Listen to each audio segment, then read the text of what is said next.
Which brings me to the BRICS and the rise of middle powers, because that is one of the shifts that we see today. To what extent do you think that that is a challenge to the West, or maybe that can be sort of the bridge, especially in a world where we will see continued competition between the US and China?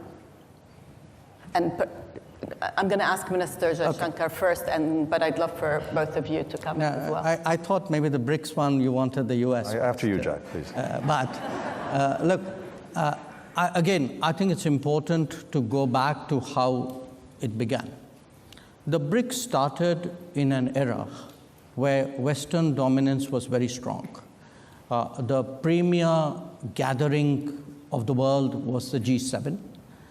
And you had a number of significant powers in the world who felt that, well, they were not part of the G7, but maybe they also brought value to the table by sitting and discussing with others.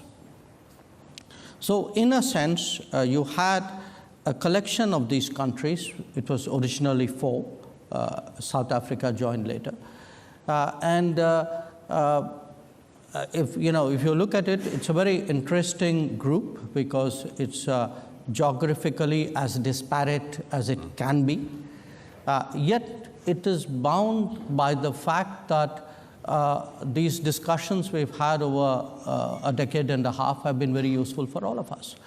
Now, like any product, you test it in the market at some point. We tested it last year and asked people, so how many of you want to join BRICS? And we got almost 30 countries who were willing to join BRICS.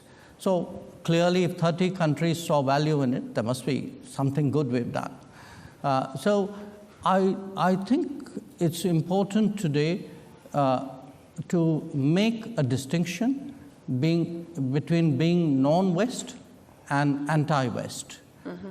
I would certainly characterize India as a country which is non-West, but which has an extremely strong relationship with Western countries, getting better by the day. Not everybody else necessarily in that grouping might qualify for that description, but the contribution the BRICS has made, if one looks at the G7 and how it evolved into the G20, I think in a way, those additional 13 members who came into its bigger grouping, 5 of them are BRICS members. The fact that there was another group which was meeting regularly and discussing and debating, I think certainly was an input into the expansion of the G7 into the G20. So I think we did a service to the world.